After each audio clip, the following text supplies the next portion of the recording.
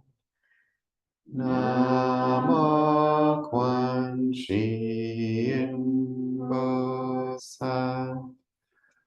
Namo Quan Shi in Bosat. Namo Quan Shi in Bosat. Namo Quan Shi in Bosat. Namo Quan Shi in Bosat. Namo Quan Shi in Bosat. Namo Quan Shi in Bosat.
For refuge, I go to the Buddha, For refuge, I go to the Buddha, the one who is awake and full of love.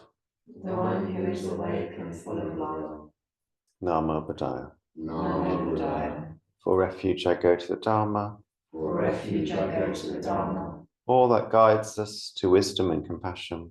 all that guides us to wisdom and compassion. Namo Dhammaya. Namo Dhammaya. For refuge, I go to the Sangha, For refuge, I go to the Sangha, those who live in the Buddha's light. those who live in the Buddha's light. Namo Buddhaya. Namo Sanghaya. With faith in the three jewels, With faith in the three jewels, I pray that I may not take life. I pray that I may not take life. With faith in the three jewels, With faith in the three jewels, I pray that I may not steal. I pray that I may not steal. With faith in the three jewels, With faith in the three jewels, I pray that I may not fall into sexual misconduct. I pray that I may not fall into sexual misconduct. With faith in the three jewels, With faith in the three jewels, I pray that I may not fall into wrong speech. I pray that I may not fall into wrong speech. With faith in the three jewels, With faith in the three jewels, I pray that I may avoid intoxication. I pray that I may avoid intoxication. No blame, No blame, be kind, be kind, love everything. love everything. Innumerable are sentient beings. We vow to save them all. Inexhaustible are deluded passions.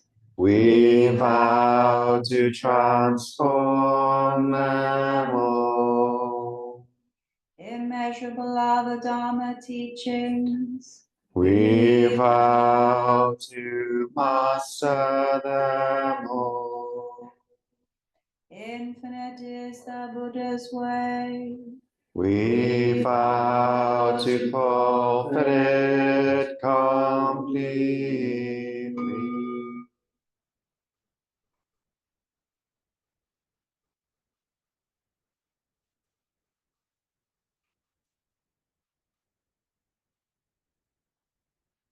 In the way of tenderness, Senju Earthly Manuel speaks about visiting the desert because she's drawn to encounter boundlessness.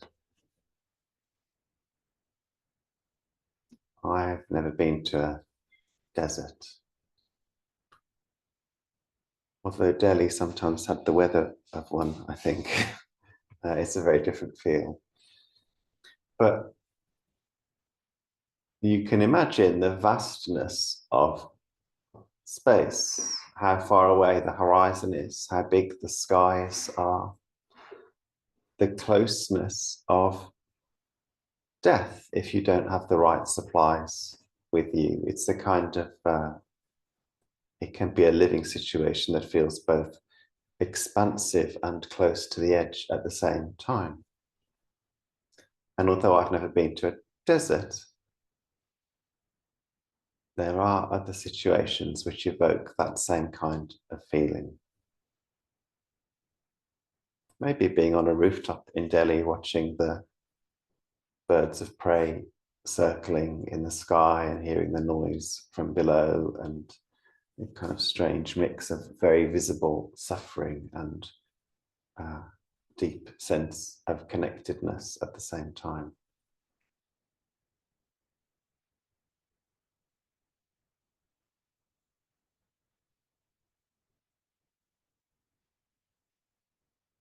I touched on this briefly on Wednesday night, how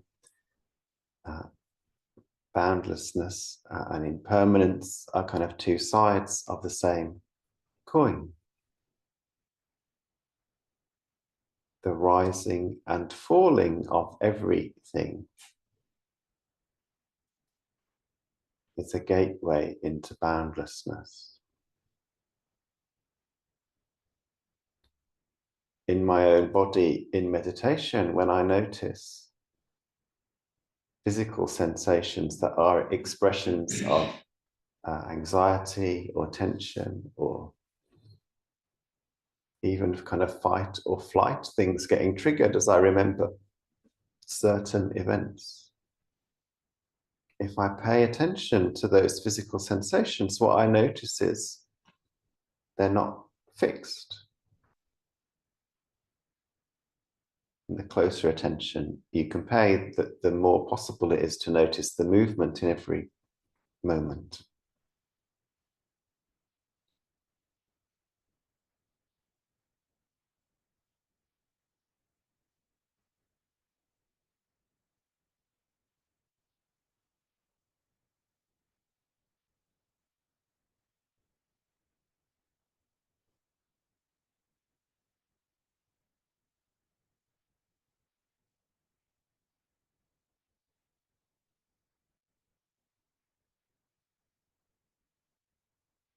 Somehow these things go together, the rising and falling of unique experiences and moments and lives, and the boundlessness of the universe.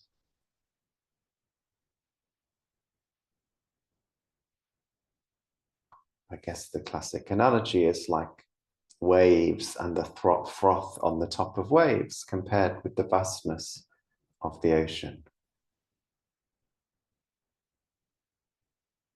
Both different ways of encountering the same thing.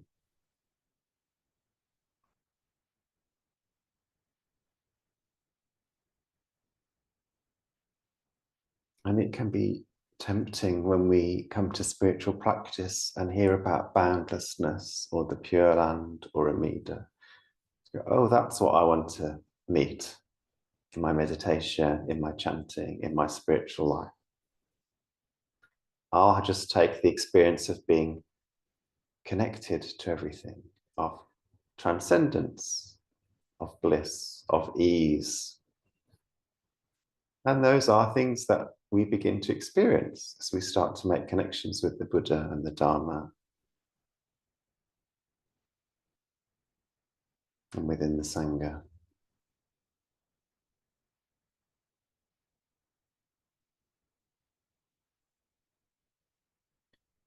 But the invitation into boundlessness is an invitation into the whole of life, into the first noble truth, as well as into the Eightfold Path, to meeting suffering and falling away and impermanence.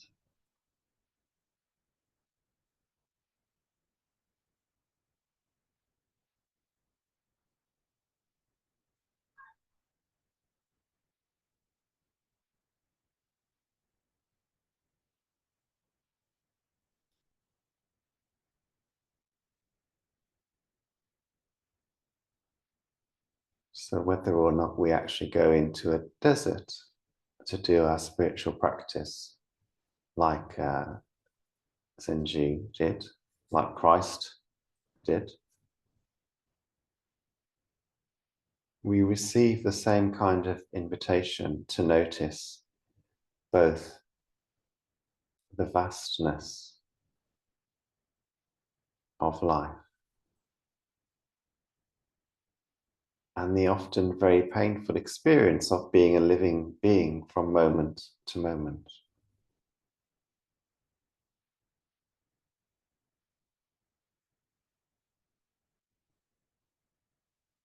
And when both of those things come together, the Buddha's light is also present.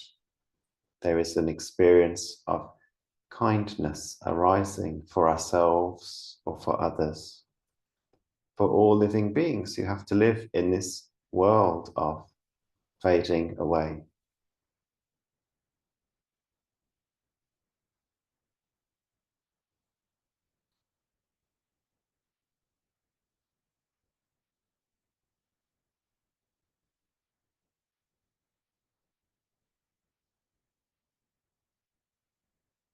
So spiritual practice invites us to meet all of this. as much as we can, which is different on different days. Trusting that in the meeting place of these things is where the Buddha appears, or perhaps as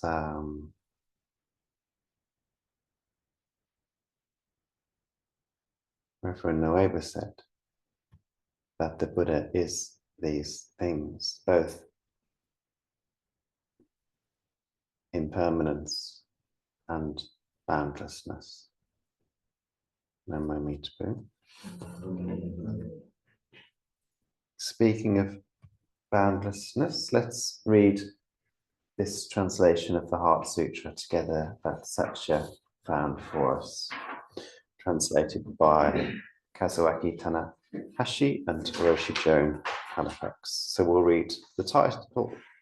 Maybe you will read the title, Satya, and then we'll all pick up with the first line. The Sutra on the Heart of Realizing Wisdom Beyond Wisdom. Avalokiteshvara, who helps all to awaken, moves in the deep course of realizing wisdom beyond wisdom, sees that all 5 streams of body, heart, and mind are without boundary and free from all anguish. O Sariputra, form is not separate from boundlessness. Boundlessness is not separate from form. Form is boundlessness. Boundlessness is form. Feelings, perceptions, inclinations, and discernment are also like this. O Shariputra, boundlessness is the nature of things. It neither arises nor perishes, neither stains nor purifies, neither increases nor decreases.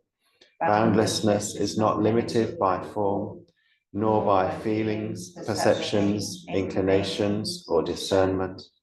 It is free of the eyes, ears, nose, tongue, body, and mind. Free of sight, sound, smell, taste, touch, and any object of mind. Free of sensory realms, including the realm of mind. It is free of ignorance and the end of ignorance.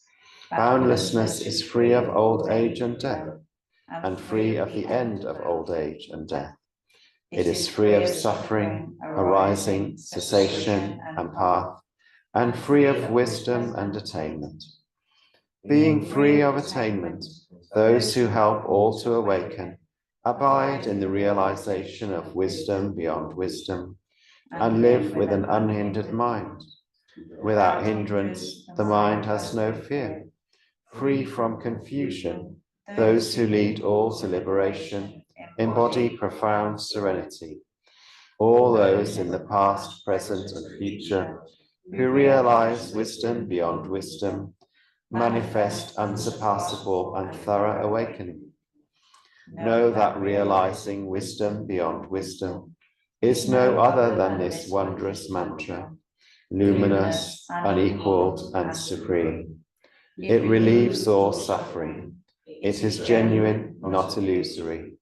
So set forth this mantra of realizing wisdom beyond wisdom. Set forth this mantra that says, Gate, Gate, Paragate, Parasangate, Bodhi, Swaha.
Namo Amida. Namo Amida.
In gratitude, we offer this incense to all Buddhas and Bodhisattvas throughout space and time. Make these fragrant as earth herself, reflecting our careful efforts, our wholehearted awareness, and the fruits of understanding slowly ripen. May we all beings be companions of Buddhas and Bodhisattvas, may we awaken from forgetfulness and realize the pure life.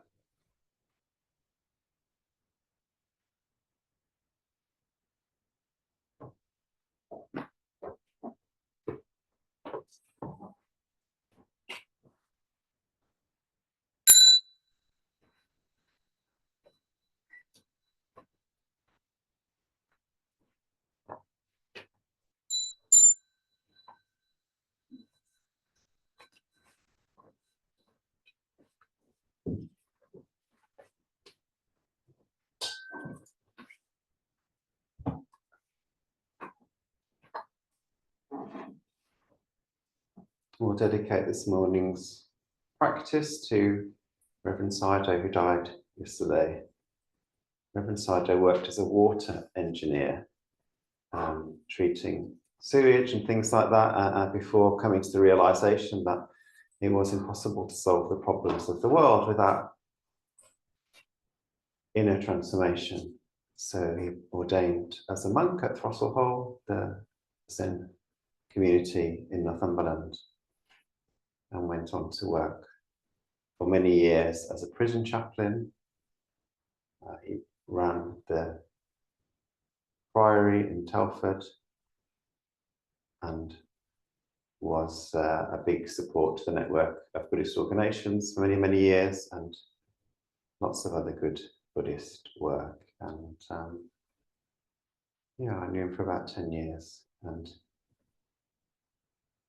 he will be missed in the form that he existed in, and I trust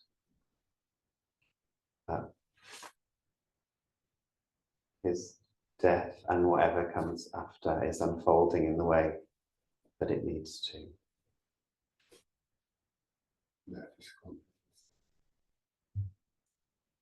By your vows and through your grace, a pure land appears.